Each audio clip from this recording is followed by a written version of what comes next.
পেরেশানি এবং মানসিক চাপ থেকে মুক্তি পাওয়ার উপায় এবং আমল কি? আপনি খুব বিপদে আছেন, পেরেশানিতে আছেন, যে কোনো ডিপ্রেশন থেকে মুক্তির জন্য এগুলো মহৌষধের মতো কাজ করে।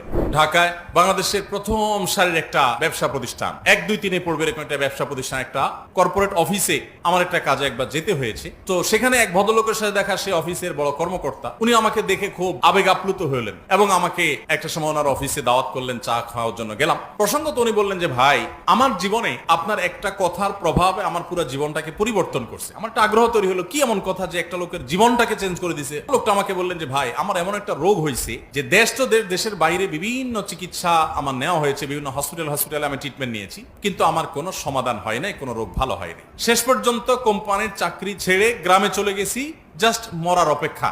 কারণ আমার এই রোগ থেকে মুক্তির কোনো উপায় নাই, কষ্টের কোনো শেষ নাই, যে কোনো মুহূর্তে মৃত্যু আসবে, এটার জন্য অপেক্ষা করছি। তো এর মধ্যে আপনার এক আলোচনা থেকে আপনার একটা কথার প্রভাবে আমার পুরো জীবনটাকে পরিবর্তন করছে। আমার একটা আগ্রহ তৈরি হলো, কি এমন কথা যে একটা লোকের জীবনটাকে চেঞ্জ করে দিছে, বলেন ভাই।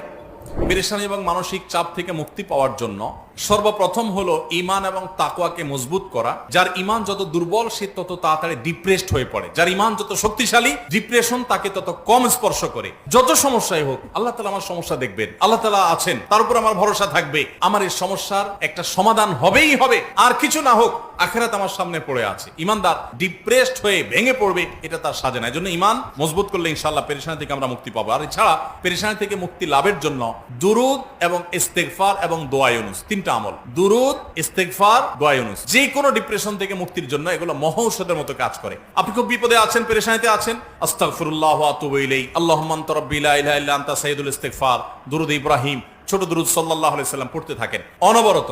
লা ইলাহা ইল্লা আনতা সুবহানাকা ইন্নী কুনতু মিনাজ জালিমিন, দোয়া ইউনুস পড়তে থাকেন। আল্লাহ সুবহানাহু ওয়া তাআলা বলেছেন, ওয়া কাযালিকা নুনজিল মুমিনিন। ইউনুস আলাইহিস সালামকে যেভাবে এই দোয়ার মাধ্যমে আল্লাহ রক্ষা করেছেন, ঠিক একই ভাবে ঈমানদারদেরকে আল্লাহ তাআলা রক্ষা করবেন দোয়া ইউনুসের মাধ্যমে ইনশাআল্লাহ।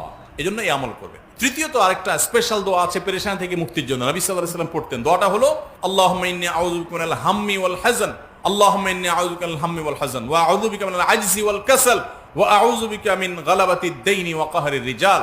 আল্লাহ আপনার কাছে পেরেশানি থেকে, ডিপ্রেশন থেকে, চিন্তা থেকে, দুশ্চিন্তা থেকে আপনার কাছে পানা চাই, মুক্তি চাই। আল্লাহ তাআলা আপনার অন্তরকে প্রশান্ত করবেন ইনশাআল্লাহ। আর সর্বশেষ আমল হলো, ভোর রাতে তাহাজ্জুদের সময় উঠে চোখের পানি ফেলে আল্লাহর কাছে দোয়া করবেন ইনশাআল্লাহ। আল্লাহ তাআলা অসাধ্যকে সাধন করে দিবেন। ঢাকায় বাংলাদেশের প্রথম সারির একটা ব্যবসা প্রতিষ্ঠান, 1-2-3 পড়বে এরকম একটা ব্যবসা প্রতিষ্ঠান, একটা কর্পোরেট অফিসে আমার একটা কাজে একবার যেতে হয়েছে। তো সেখানে এক ভদ্রলোকের সাথে দেখা, সে অফিসের বড় কর্মকর্তা। উনি আমাকে দেখে খুব আবেগ আপ্লুত হলেন এবং আমাকে একটা সময় ওনার অফিসে দাওয়াত করলেন, চা খাওয়ার জন্য গেলাম। প্রসঙ্গত উনি বললেন যে, ভাই,